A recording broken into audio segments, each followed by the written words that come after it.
This pattern is the creation of John Blair, a member of the Fly Tyers Club of Bella Vista, Arkansas.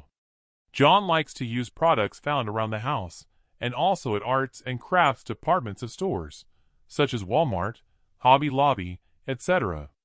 Like Fishy Fulham, Fly Tyer Extraordinaire, they have very creative minds and enjoy coming up with patterns that are interesting to tie and are productive in the streams and rivers where we fish. Try this pattern in different colors. Today, Rowland of Bella Vista, Arkansas, will be demonstrating how to tie this beautiful pattern. And now, here's Gary. Today we're going to be tying a unique fly created by a good friend of mine who used to be a member of our club who had moved to Texas. His name was John Blair. How he discovered this material's application for a fly pattern, I have no idea. But it starts with this organza. This particular stuff is about 2 inches wide, and it's getting more and more difficult to find. The substitute for this, which is a little bit easier to find, is not as wide. This is what you look for. I found it at Joann's. Sometimes you can find it at Hobby Lobby. Sometimes you can find it at Walmart. But the wider version is getting harder to find. But we're going to be using this in this pattern. And I think you'll agree that it's amazing he found a use for it the way he did.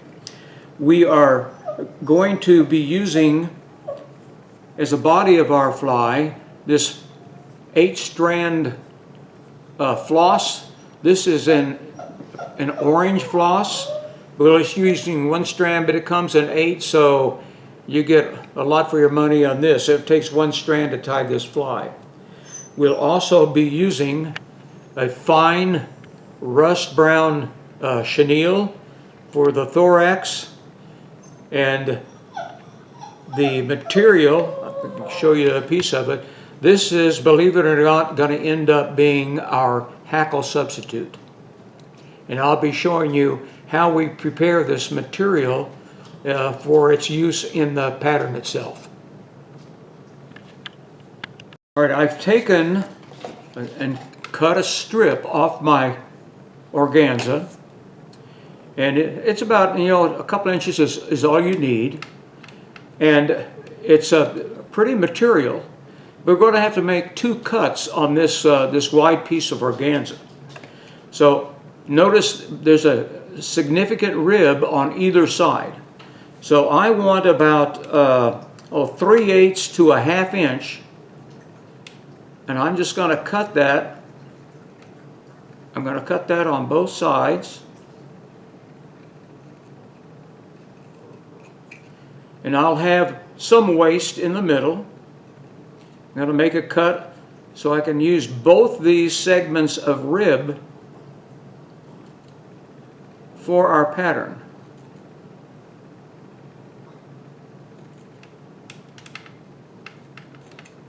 And this portion is waste.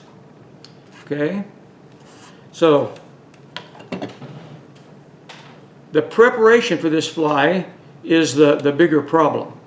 Now I'm going to take one of these sections that I cut, and as close as I can get to the rib, I'm going to make about a 1/4 of an inch cut so that my rib is standing alone. I'm going to do that on both ends.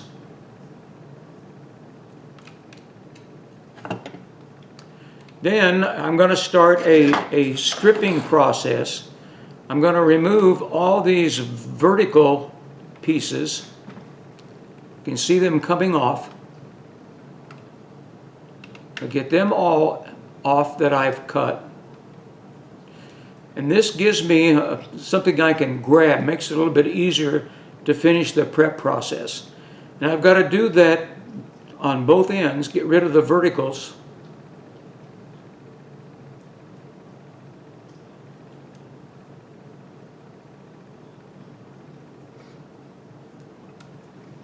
Now I've got my piece prepared pretty closely to the final step in this preparation. I'm going to trim this up to even it up just a little bit.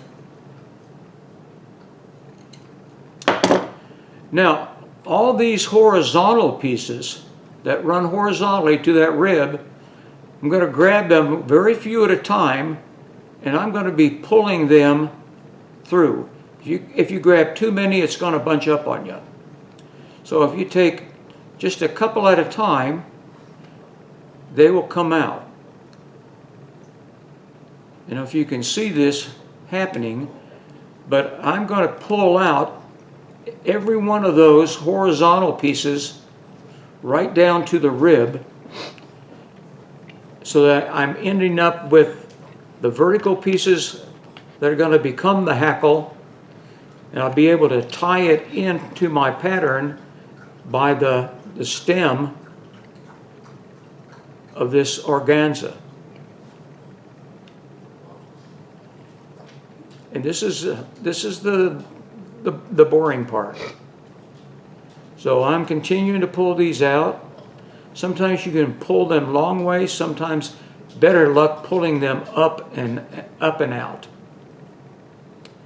But it's important to get all of those that you want to get them all out that you have got exposed next to that stem. And I've got one more that I think I can get that one. Okay. Now, that is going to end up being the wing for our fly pattern. So you've got to go through this process before you're ready to tie the fly, but you'll end up with a segment of organza that looks like this. Now we're ready to tie a organza, Blair's Organza fly. All right, we're ready to tie a Blair's Organza fly. I'm going to be using black thread, and I'm going to lay, just attach my thread at about 2/3 point. Trim that off.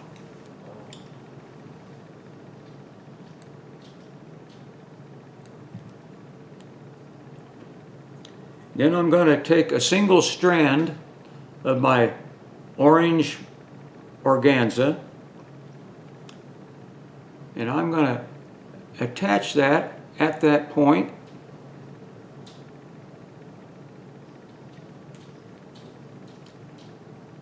And then I'm going to put a little half hitch there. And I'm going to get my thread out of the way. And then I'm going to be wrapping this down the hook shank.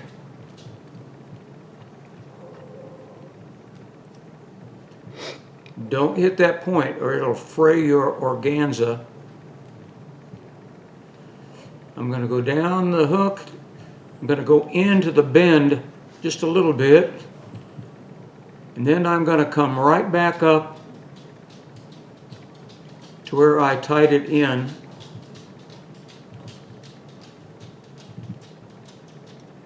Do as I say, not as I do.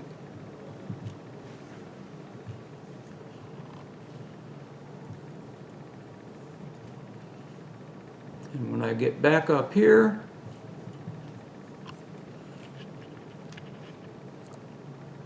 I'm going to tie that off.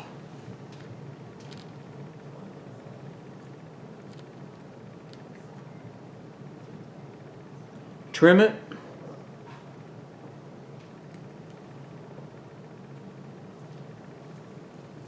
Now I'm ready for the thorax portion.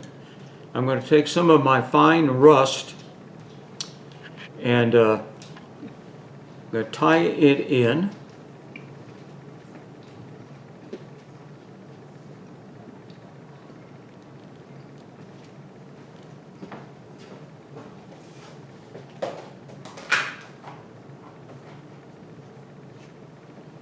I'm going to move my thread forward about halfway. Get my thread out of the way. I'm going to form the thorax. It takes 2 or 3 wraps.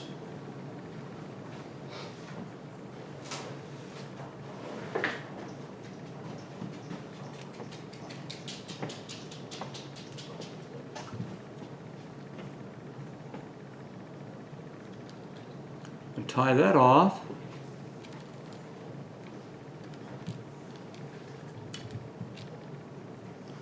Trim that.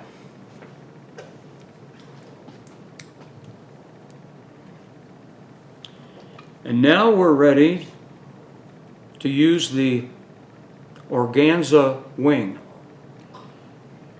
Now, to attach this, I like to cut a little bit of an angle to minimize the bulk of my tie-in. And notice I've got the rib facing toward the eye of the hook. I'm going to tie that tip in. Then I'm going to go wrap forward, half hitch, and I'm going to get my bobbin out of the way. Then I'm going to take my a half hitch tool,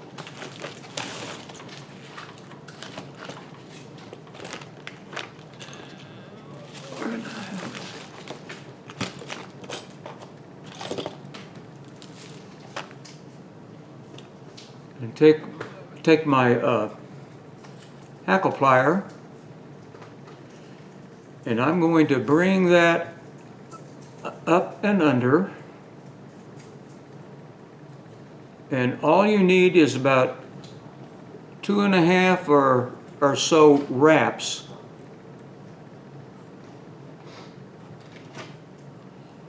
And get my thread back to where I can have it ready to go.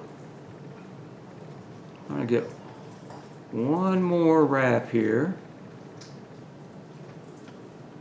And then I'm going to try and squeeze that through.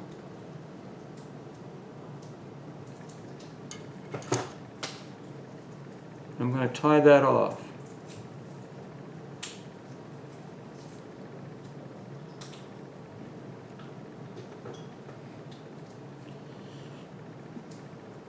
Try and trim that organza out of the way without cutting my thread.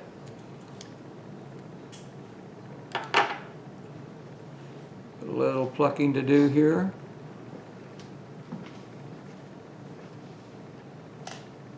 And then I'm going to form a nice neat head.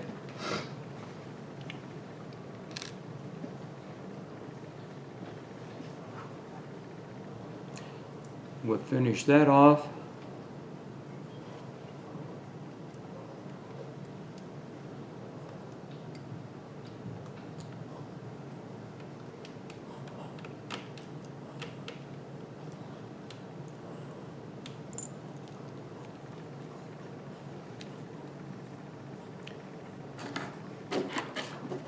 Trim my thread.